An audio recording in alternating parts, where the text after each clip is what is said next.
بس میں تو عالم پہ چھا گیا رنگ نشاتے بس میں تو عالم پہ چھا گیا.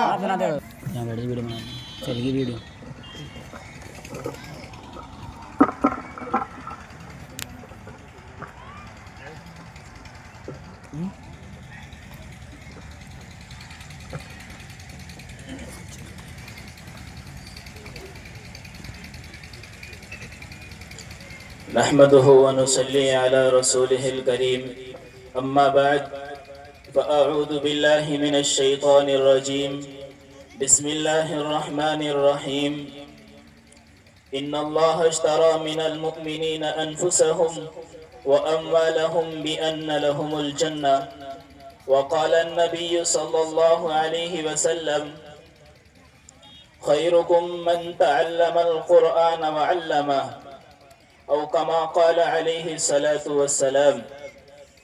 میرے محترم بزرگوں اور عزیز ساتھیوں، اللہ تبارک و تعالی نے ہمارے اوپر بہت سارے احسان کیے ہیں اور کرتے بھی رہیں گے، اور خاص کر آج گرام کھیڑی واسیوں والوں پر اللہ تبارک و تعالی نے یہ بھی احسان کیا ہے کہ آج ان کو ایک ایسی دینی مجلس عطا کی ہے کہ جس کے بارے میں یہ بھی ہوتا ہے کہ ایسی مجلسوں کو فرشتے اپنے پروں سے ڈھانپ لیتے ہیں، اور ایسی مجلسوں پر وہ فرشتے نعمتیں نازل کر رہے ہوتے ہیں، کیونکہ یہ وہ مجلس ہے کہ جس مجلسوں کے اندر اللہ تبارک و تعالی کے قرآن کریم کی تلاوتیں بھی ہوتی ہیں اور اللہ کے نبی صلی اللہ علیہ وسلم پر درود و سلام بھی ہوتے ہیں، کیوں نہ ہو. اور ایسی مجلسوں پر اللہ تعالیٰ کی رحمتیں کیوں نہ برسے کہ جس مجلسوں کے اندر وہ قرآن پڑھا جاتا ہو کہ جس کے بارے میں خالق کائنات خود قرآن کریم کے اندر ارشاد فرماتا ہو کہ انا نحن نزلنا الذکر و انا لہ لحافظون، کہ ہم ہی نے اس قرآن کو اتارا ہے اور ہم ہی اس کی حفاظت کریں گے.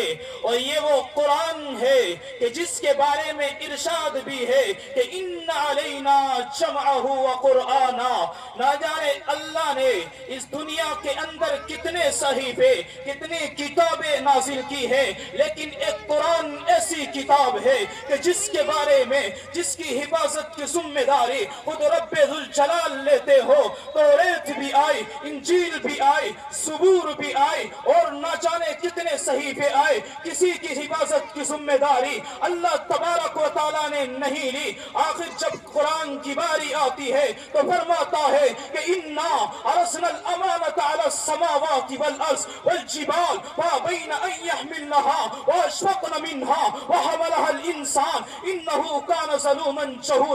اللہ فرماتا ہے انا ارسلنا الامانہ، کہ میں نے اس امانت کو نازل کیا علی السماوات، آسمانوں پر انہوں نے بھی انکار کر دیا، علی السماوات والارض، اور میں نے نازل کیا زمینوں پر انہوں نے بھی انکار کر دیا، والجبال فابین ان یحملنها واشفقن منها وحملها الانسان. زمین نے انکار کیا، آسمان نے انکار کیا، سب نے انکار کر دیا. آخر کھلبلی مچ جاتی ہے کہ اس امانت کو اٹھائے تو کون اٹھائے؟ فرماتا ہے کہ وحملها الانسان، اس امانت کو کون اٹھاتا ہے؟ انسان اٹھاتا ہے. کون؟ انسان اٹھاتا ہے. اسی لیے اور آج مسلمانوں کے چھوٹے چھوٹے بچوں کی سینوں میں یہ امانت جذب ہو جاتی ہے. اللہ تبارک و تعالیٰ ایک 10 سال کے بچے کے دل کے اندر یہ امانت محفوظ ہو کر دیتا ہے. کوئی کتاب دنیا کی ایسی نہیں ہے کہ جو کسی کے دل میں مکمل طریقے سے محفوظ ہو جاتی ہو. نہ ایک چھوٹا سا بچہ 10 سال کا بچہ ایک بیٹھک میں بیٹھتا ہے، صبح سے شام تک الحمدو سے پڑھ کر والناس تک قرآن کریم کو ایسے پڑھ دیتا ہے کہ جیسے وہ دیکھ کر پڑھ رہا ہو. اللہ نے اس کے سینے میں اس قرآن کو ایسا جذب کیا کہ تا قیامت آنے والی کوئی کتاب ایسی اس کے دل میں جذب نہیں ہو سکتی۔ اور اللہ تبارک و تعالیٰ نے اس قرآن کریم کی حفاظت ہمیشہ کی ہے اور آگے بھی کرتے رہیں گے۔ جب انگریز نے کہا تھا کہ مسلمانوں کو ختم کر دو، گویا ایک دن کے اندر 50 علماء کو بھی ختم کیا گیا۔ آخر انگریز نے مشورہ بھی کیا کہ آخر ایسی کیا چیز ہے کہ جن سے کہ یہ مسلمان ختم ہی نہیں ہوتے، ان کا دین ختم نہیں ہوتا۔ تو ایک انگریز نے کہا کہ تم ایک کام کرو کہ مسلمانوں کو تو فی الحال چھوڑو، ابھی ان کی قرآن، ان کے رب کی کتاب کو چلاؤ، کیونکہ یہ وہ قرآن ہے کہ جب تک یہ قرآن باقی رہے گی، مسلمان کا بچہ، مسلمان کا بوڑھا اپنے ایمان پر قائم رہے گا۔ تو انہوں نے دوسرا کام کیا، قرآن کے 3.5 لاکھ نسخوں کو ایک ہی جگہ پر اکٹھے کر کے جلا دیے۔ تو ایک انگریز ایک مسلمان کے پاس آیا تھا، اس مسلمان نے کہا تھا کہ آپ کس مقصد سے یہاں آئے ہو؟ اس نے کہا کہ میرے ہیڈ نے مجھے اس لیے بھیجا ہے تاکہ میں دیکھ سکوں کہ ان مسلمانوں کے اندر ایمانی جذبہ بچا ہے یا نہیں بچا۔ تو اس نے کہا کہ جنرل صاحب تم میری دعوت کو قبول کرو، میں تمہاری دعوت کر رہا ہوں، تم میری دعوت کو قبول کرو۔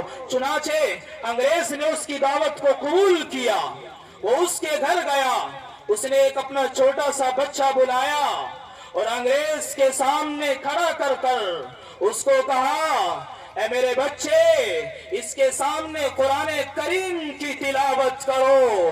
اس نے کہا کہ وَلَقَدْ يَسَّرْنَا الْقُرْآنَ لِلذِّكْرِ فَهَلْ مِن مُدَّكِرٍ۔ چنانچہ قرآن کریم کو سننا تھا۔ وہ انگریز نے کہا کہ رب ذوالجلال کی قسم، یہ دنیا کے مسلمان کے دلوں کے اندر سے اس وقت تک ایمان ختم نہیں ہو سکتا کہ جب تک ہم اس قرآن کریم کو ختم نہ کر دے، اور اس رب ذوالجلال کی قسم یہ قرآن بالکل ختم نہیں ہو سکتا، کیونکہ اس قرآن کریم کی حفاظت کی ذمہ داری خود رب ذوالجلال اسی قرآن کریم کے اندر کر رہا ہے۔ کیا کہ اِنَّا نَحْنُ نَزَّلْنَا الذِّكْرَ وَإِنَّا لَهُ لَحَافِظُونَ، کہ ہمیں نے اس قرآن کو اتارا ہے اور ہمیں اس کی حفاظت کریں گے تا قیامت۔ قرآن جیسا نازل ہوا تھا ایسا ہی ہے اور تا قیامت ایسا رہی رہے گا۔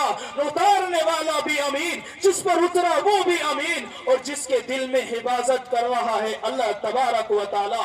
وہ بچے، اور آج ہم انہی کی قدر نہیں کرتے۔ میرے مسلمانوں، یاد رکھنا کل قیامت کے دن اللہ تبارک و تعالی جب میدان محشر کے سامنے تمام دنیا انسان کو جمع کریں گے، اور اس وقت اعلان بھی ہوگا کہ فلاں اپنے بچوں کو زنا خوروں میں تلاش کرو، فلاں اپنے بچوں کو شرابیوں میں تلاش کرو، فلاں کو اپنے ناچ گانے والوں میں تلاش کرو، اور ایک کو اللہ ارشاد فرمائے گا، اے میرے بندو، فلاں کا بچہ جو حافظ قرآن تھا، جاؤ میں اس کے لیے اعلان کر رہا ہوں کہ وہ اس بچے کا ہاتھ پکڑے اور وہ اسی کے ساتھ 10 ایسے آدمیوں کو بھی اٹھائے کہ جن کے بارے میں جہنم کے جانے کا بھی فیصلہ ہو چکا، وہ حافظ قرآن ان 10 کا بھی ہاتھ پکڑے اور اپنے ماں باپ کو بھی اٹھائے اور جنت میں لے کر چلا جائے۔ کچھ کے بارے میں تو ارشاد ہو رہا ہو کہ جاؤ زنا خوروں میں تلاش کرو۔ مسلمانوں، اس سے بڑی بے شرمی کی بات کیا ہوگی کہ تمہارے سامنے تمہارا نام لے کر، تمہارے بیٹوں کا نام لے کر، تمہاری بیٹیوں کے نام لے کر اللہ تبارک و تعالی تمام دنیا کے سامنے تم سے کہے کہ اے میرے بندے، جا اپنے بچوں کو زنا خوروں میں تلاش کرو، اور خود بھی جاؤ اور اس کو بھی لے جاؤ. فرشتوں کو حکم کر دیا جائے گا کہ اس کو بھی اور اس کی اولاد کو بھی دونوں کو جہنم کے اندر منہ ڈال دو. اور ایک وہ بچہ کہ جس کی آج ہم بالکل بھی قدر نہیں کرتے, کہ جس کو آج روپیہ 2 روپیہ دیتے ہوئے بھی ہاتھ کانپتے ہیں, کہتے ہیں کہ یہ تو جھولا اٹھائے پھرتے رہتے ہیں, انہیں کوئی کام نہیں ہے. ہونا تو یہ تھا کہ ان کو جھولا اٹھانے کی نوبت نہ آتی. یہ نوبت کیوں آئی؟ تمہاری وجہ سے. اس لیے کہ یہ تمہارے دروازوں پر جا کر تم سے مانگتے ہیں, اس کے بعد تمہاری ذلالت بھی سنتے ہیں, تمہاری گالیاں بھی سنتے ہیں, اور تمہیں پھر بھی یہ دعا دیتے ہیں. نانا وہی کیوں, یہ ذلت کو سننا, یہ گالیوں کو سننے کے بعد دعائیں دیتے رہنا, یہ میرے نبی کی سنت ہے. حالانکہ اللہ نے ہاتھ ان کو بھی دیے ہیں, پیر ان کو بھی دیے ہیں, یہ چاہے کما سکتے ہیں, یہ چاہے ہر چیز کر سکتے ہیں, لیکن اللہ نے ان کو اپنے دین کے لیے متعین کیا ہے. ان کو تمہاری بیٹیوں کے, تمہاری اولادوں کے ایمان کی حفاظت کے لیے منتخب کیا ہے. یاد رکھنا, رب ذوالجلال کی قسم, جس وقت یہ مدارس اور مساجد ختم ہو جائیں گے, حدیث میں آتا ہے اللہ تبارک و تعالی آسمان سے بارش نہیں برسائے گا, زمین سے غلہ نہیں نکالے گا, اور انسانوں کو, انسان رات کو سوئے گا انسان, اور صبح اٹھے گا تو خنزیر اور سور کی شکل میں تبدیل ہوگا. اس لیے کہ یہ دنیا قائم انہی مدارس, مساجد, خانقاہوں کی بدولت قائم ہے, انہی اللہ اللہ کہنے والوں کی بدولت موجود ہے.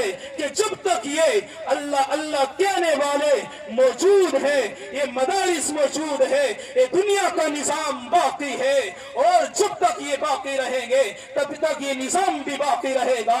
اور جس دن یہ مدارس ختم ہوئے, یہ مساجد ختم ہوئے, اس وقت دنیا کا بھی نظام درہم برہم کر دیا جائے گا. اسی لیے میں تم سے درخواست کرتا ہوں کہ ان مدارسوں کی قدر کرو, ان مساجدوں کی قدر کرو, ان کو تمہارے دروازوں پر جانا نہ پڑے, تم ان کے دروازوں پر آؤ, تم ان کے دروازوں پر آ کر ان سے کہو کہ ہمارا چندہ قبول کرو. اسی لیے میں گاؤں والوں سے درخواست کرتا ہوں کہ وہ اپنے جلسے گاہ کے اندر تشریف لائیں. یہ دینی مدارس, یہ دینی محفلیں تمہارے لیے قائم کی گئی ہیں تاکہ تم اپنے ان چھوٹے چھوٹے بچوں کی حوصلہ افزائی کر سکو. اسی لیے میں گاؤں والوں سے پھر مؤدبانہ درخواست کرتا ہوں کہ وہ اپنے کاموں سے فارغ ہو کر جلد از جلد جلسے گاہ میں تشریف لے آئے. اور یہ چھوٹے چھوٹے بچے جو قرآن پڑھتے ہیں, اللہ تبارک و تعالی ان کی بدولت ہمارے مردے اور جو ہمارے جانے والے لوگ ہیں ان کی مغفرت فرمائے. اللہ تبارک و تعالی ہمیں اور کہنے سننے سے زیادہ عمل کی توفیق عطا فرمائے. اور میں اس شعر کے ساتھ اپنی تقریر کو ختم کرتا ہوں کہ نہ ہوں گے عبادت و بادئ گلفام کیا ہوگا, کہ نہ ہوں گے عبادت و بادئ گلفام کیا ہوگا, یہ شیشہ, یہ سراہی, یہ صبح, یہ جام کیا ہوگا. ہمیں تو رنگ گلشن دیکھ کر افسوس ہوتا ہے, سحر ہی کئی عالم ہے تو وقت شام کیا ہوگا. وآخر دعوانا ان الحمدللہ رب العالمین.